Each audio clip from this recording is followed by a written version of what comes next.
Hello, everyone. Welcome to Straight Talk on Social Media. This is Ian Desher, Creative Director of Pivot Group, talking to you on this Friday in June, and I hope it is lovely wherever you are. It's really trying hard to be lovely here in Portland. The clouds are a little overcast, but they tell us better things are happening this weekend.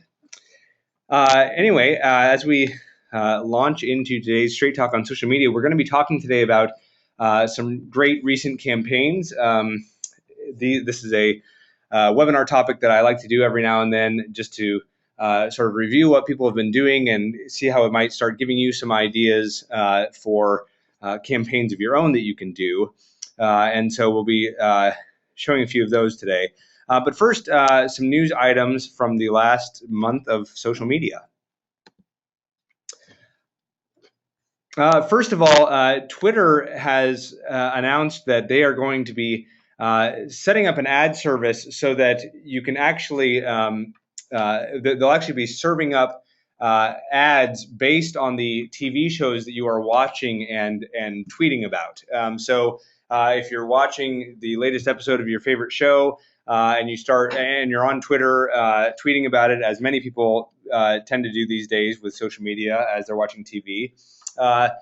Twitter is going to start working with some companies to offer you real-time ads that are based on the things the conversations that you're tweeting about. So presumably they will be starting to look for people who are using a hashtag to identify various shows and then serving up an ad for those people in particular. So an interesting move with Twitter, where they're sort of combining what they know is going on their site. They're combining the social chatter with the with the ability to put ads in front of people.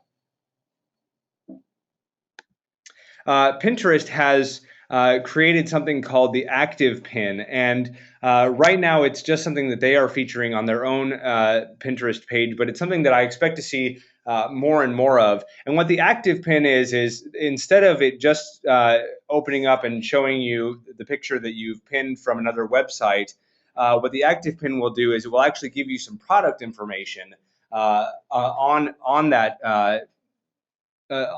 particular picture. So in this case, you've got a picture of a backpack here, and you can actually then see the price. And then if you click through to it, it's actually going to take you to the order page for that product. So the difference here is that it's instead of just being a picture, it's a picture that comes along with some product information. It's pulling some information in, and this is a move that Pinterest is making toward companies to try to help companies have more tools with which to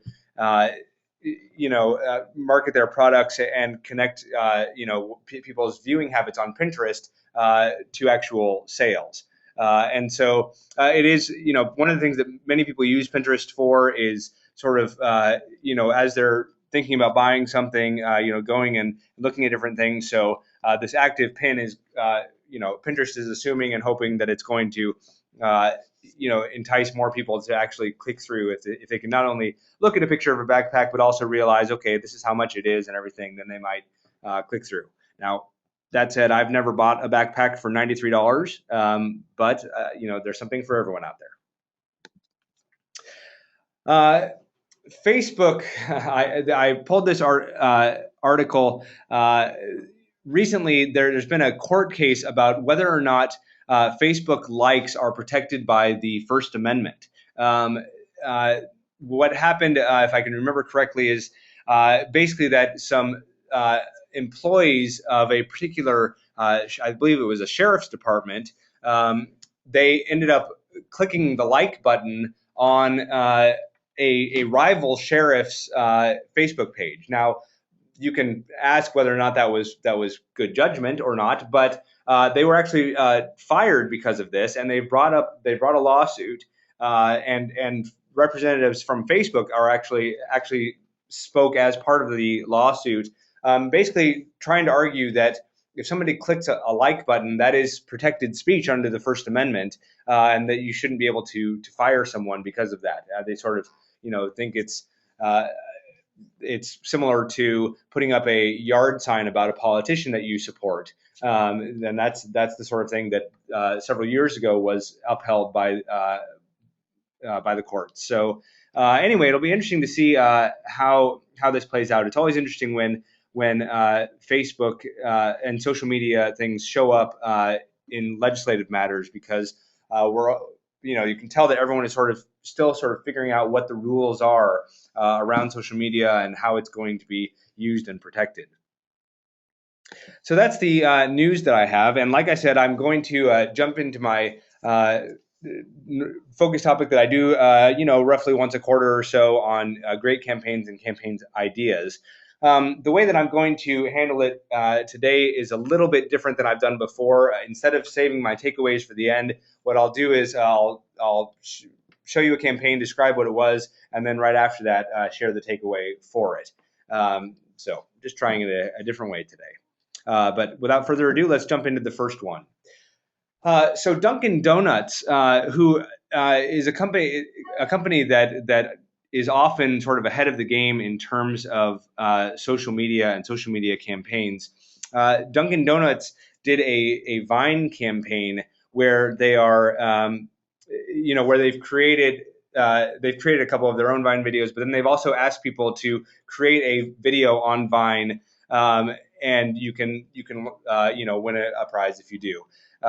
You can be entered. So what Vine is, if you remember, is it's Twitter's video service where you can upload a video. I believe they have to be fewer than 6 seconds, I think is what it is, and it's a relatively new technology so far.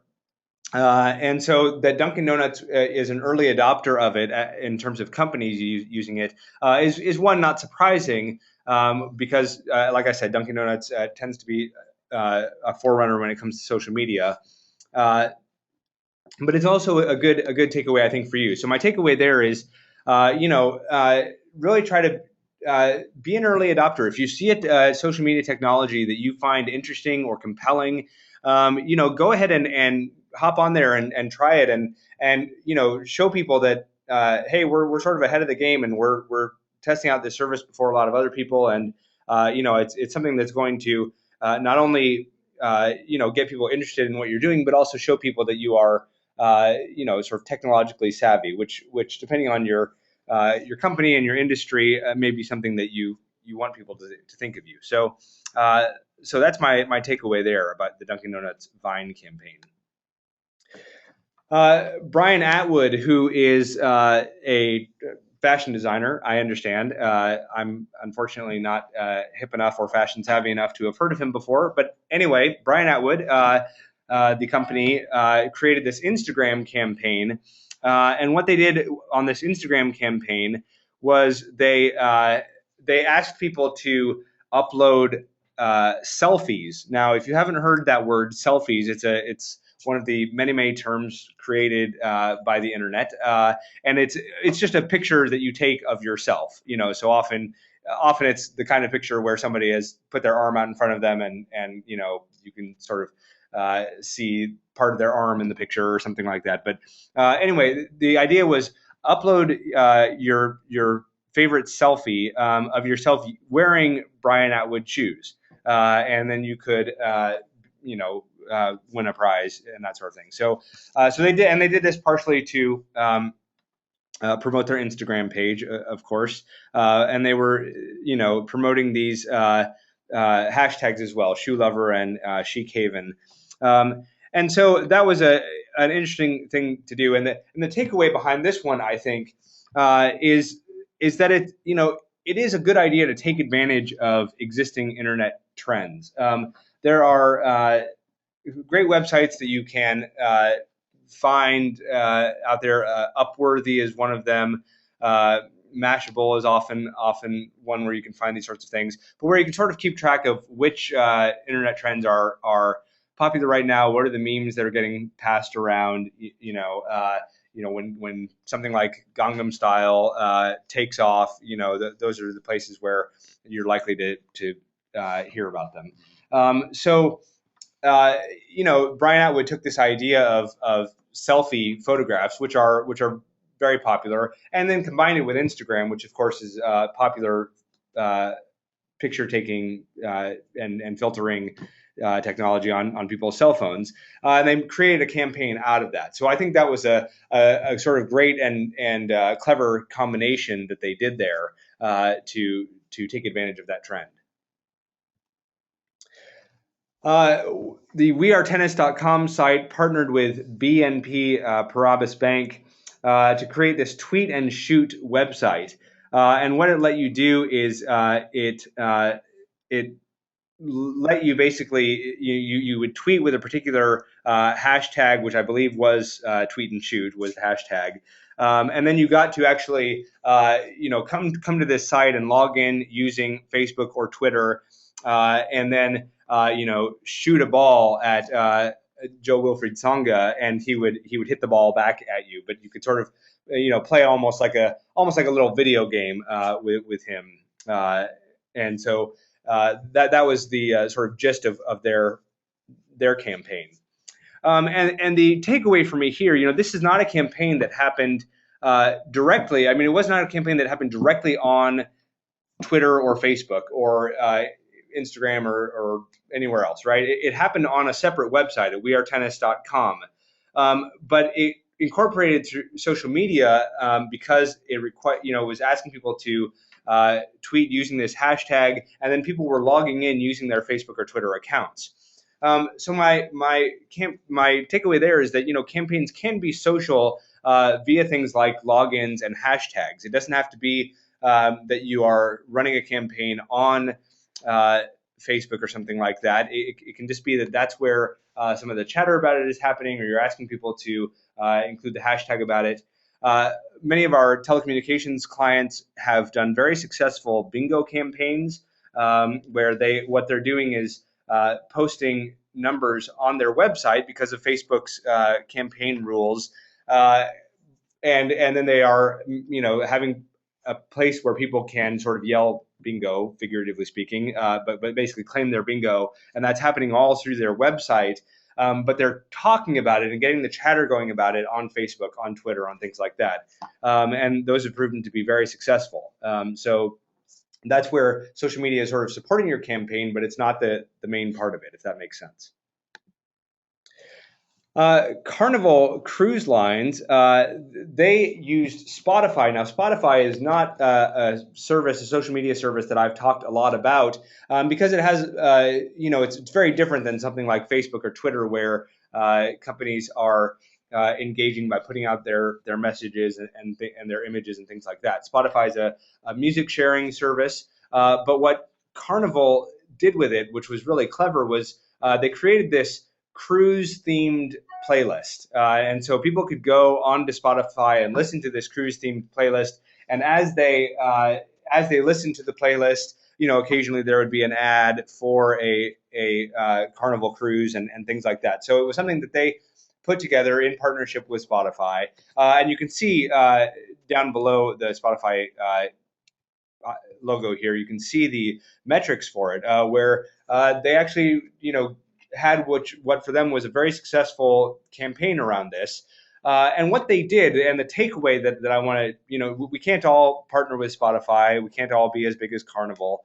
But the takeaway around this, I think, is really make sure you're going where your target audience is. Carnival was really looking for ways to attract younger crowds to their cruises. And so they knew that Spotify is a site that's popular with a younger audience, and so they sort of were creative in terms of thinking about, well, how are we going to get a hold of that audience, which might be new people for us.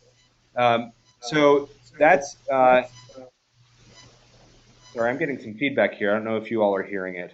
Let me there we go. Hopefully that's better. Let me know through the questions portion of the GoToMeeting if you have any trouble hearing me right now. Anyway, so that's what Carnival did really well about this is just that they they realized that Spotify was the sort of social media service, an online service that had their kind of audience that they were hoping to get, and so they made a partnership happen because of that. I'm getting a note saying that you're still getting some bad feedback. Let me see what else I can do here. Okay, sorry about this, everyone. I have not encountered this problem before. Let me turn off my microphone and turn it back on. Okay, let me know if you're still getting the problem right now.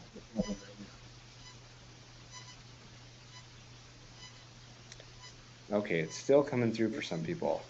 Huh. Okay, let's try this again.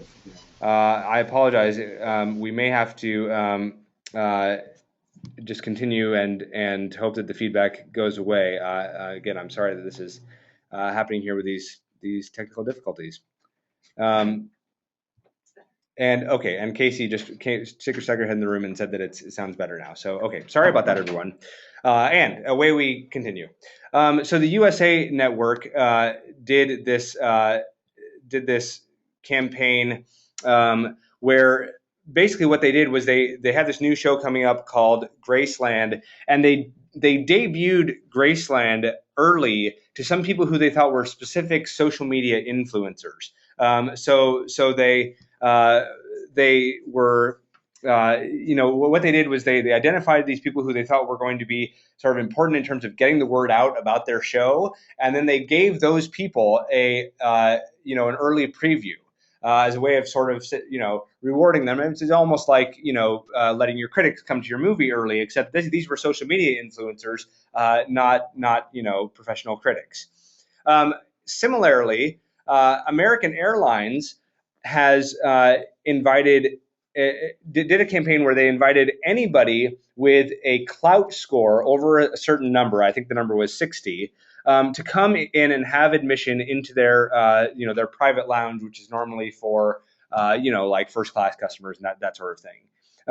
Now, Klout, if you don't remember what Klout is, Klout is a social media service that basically what it does is it aggregates all of your social media mentions of you or your name or something like that. It looks sort of at where it can find you on social media, on Facebook and Twitter and things like that, and then it gives you this score, and some people I know obsess about their Klout score, and I'm certainly not one of them. But here you can see American Airlines basically saying, hey, we're going to identify the people who are social in terms of social media, are really are influencers, right? That'd be the word that they would use. They're influencers on social media, and we're going to reward them with admission into our private lounge. And they did that whether or not you were flying American Airlines. So it was really for anyone who was flying could come and take advantage of this. And they did it hoping that then these influencers would see how nice their lounges were, would start talking about it more, create buzz around it, and that sort of thing. So the takeaway, both from the USA Network and their Graceland promotion, and the American Airlines and their Klout promotion, is identify the influencers. When it comes to social media. Now, if you are a local company, you might think, well, we don't have anybody who is, who's going to have a high Klout score or anything like that. But there are always people in the community who are the ones who tend to be sort of the hubs. They seem to know everyone, and they have a lot of Facebook friends, and they're connected to a lot of people. Those are your influencers, right? And every community has them, large or small. And so identify who those people are, and then go ahead and uh, you know give them some sort of benefit for being an influencer, uh, and think about the sorts of things that your company can do to reward them for that. KFC, Kentucky Fried Chicken, had this "I Ate the Bones" campaign. This was just a photo contest, where they had people upload their photos of basically what their faces looked like when they realized that they ate the bones, and it came around this. They also had a commercial that they were putting out at the same time around the same idea of eating the bones. And so anyway, that was the whole campaign. It's really just a photo contest. The thing that I think is so great about it, and they did get a really good response to this campaign, and the takeaway that I took from it is, you can really use humor around your own products and services if you want to, right? I mean, eating the bones is clearly not something you're supposed to do, and KFC is sort of, making light of the fact that, hey, sometimes people have you know, a little mishap and they accidentally swallow a bone and then they realize it and it's kind of gross, right? They note that they did not do a choke on the bone campaign, right? I mean, that would be where the line would be crossed into something that's really not funny. Um, but there are ways that you can make light of your own products and services. What does it look like when people use them too much or use them incorrectly or whatever? And I think KFC did a really good job in this campaign of playing around with that idea, playing around with something that is relatively harmless, but still that's something that people could have a lot of fun with. The next campaign was UNICEF, and UNICEF did this combination of videos and things on their Facebook page, and look at the message on the left here. Like us on Facebook, and we will vaccinate 0 children against polio.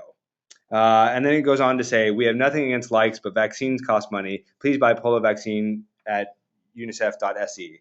Right, and then the videos were similar. They were talking about how Facebook likes were really not helping these people in third world countries at all. And UNICEF was really playing on this idea. Some companies, whether for profit or nonprofit, have sort of made a big deal about trying to get more and more likes and that sort of thing. And UNICEF is really saying, you know what? Facebook likes are nice and all, but they're really not actually helping. What we actually need is money, and they were really upfront about that. And furthermore, not only were Facebook likes alone not going to help UNICEF, but they weren't going to help the people that UNICEF was trying to serve. So the takeaway here, which I think whether you're a for-profit or nonprofit company you can use, the takeaway is that sometimes you have to turn social media on its head in order to to really sort of keep things real, keep things more realistic, right? They said here that they're sort of showing the limits of social media. They were saying, Facebook likes are wonderful and all, but they don't actually do anything. It's like the Saturday Night Live skit where somebody said, "Oh, so you're Twitter famous? Well, what does that actually mean?" And the person responded, "Not famous," right? So, I mean, that's what UNICEF is sort of getting at here. And so there are ways that you can play around with that, right? Like us on Facebook all you want, and that still isn't going to, get you the great feeling of using our product or whatever it is, however way you spin that. I thought it was a really creative means of using social media to point out how, there is in fact life beyond social media that really needs your attention. And the last one that I have here is Goldman Sachs. And Goldman Sachs really, the article that I read that sort of led me to include them here was really, and this is not so much about a campaign as it was really about how Goldman Sachs prepared themselves to step into social media. Now, because of their role in the financial industry and all the press around them related to the financial collapse a few years ago and that sort of thing, they were sort of wondering, how do we get into social media? And what they did was be really smart about it and really make a plan that was going to be, a plan that made sense for them and that was going to work for them, that had a real strategy behind it. And for me, that's the takeaway. When it comes to social media, you really have to have a good plan before you take the leap. And then once you have that plan, then you put it into play. And now that Goldman Sachs is on social media, they're in several different places. What I showed in the last slide was a sample of their YouTube channel, and they're on Facebook now and a few other places. And so this article was just sort of talking about how sort of well considered that was. And I think that's a really important thing to remember, whether it's that you're stepping out on social media for the first time or that you are, considering how to use a new service, just that you've given it thought. Why am I doing this? What's my hoped for goal, that sort of thing. That would be my takeaway. So those are all the takeaways I have. I do see a couple of questions here. And so here's a question: when you do a number-based aggregation contest, don't you risk people posting inappropriately or hijacking your hashtag, like McDonald's? That did happen to McDonald's, is what this question is referencing. Yes, absolutely. People. If you do a hashtag campaign, there's always the chance that people are going to take your hashtag and make light of it or use it inappropriately. That's the sort of thing that you can't control, but you can't control that any more than you can control somebody taking your company logo, and putting it up on a poster that is inappropriate somehow or not what you would want. It's that sort of similar idea that there are going to be people who try to do that sort of thing. Most of the time, when you're a small company, you're not going to get the sort of people focusing on trying to take over your campaigns that a company like McDonald's does, right? Where there are a lot of people in the world who just don't like McDonald's, and not just don't like their food, but don't like them as a company. And so that's so they might expect to get some sort of have some problems like that. For most local smaller companies, that's not going to be as much of an issue. So that's what I would say about that. Is there some risk associated with granting special permissions to influencers? I think there's risk with any campaign. I think the biggest risk you might face is just that people might end up feeling left out about, why wasn't this offered to me? Am I not important enough? And so yes, you do have to be a little careful with that, and that sort of thing. I don't, and of course, there's always risk. And I've always said this about Yelp, asking people to review you on Yelp. Just because you ask somebody to review you doesn't mean that means that they're going to write something good about you. It doesn't mean that people are going to say nice things. So there's always that risk as well. You can offer people into your American Airlines lounge, and that doesn't mean that they're not going to share with their social networks that it was a crummy place to be, right? But they were willing to take that risk. And I think in general, the reason that companies do take chances like that is that in general, it tends to work out for them.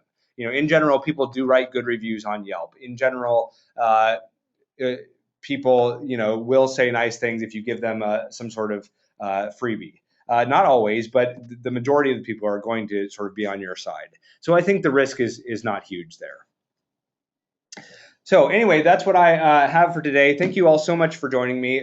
We will be back on Friday, July 12th. I will actually be on the road somewhere on the East Coast at that point, but I will still have a webinar, and I look forward to sharing something with you then. I'm not sure exactly what the focus topic is. I have an idea, but I'm not sure about it yet. So anyway, I look forward to seeing you all in 4 weeks' time.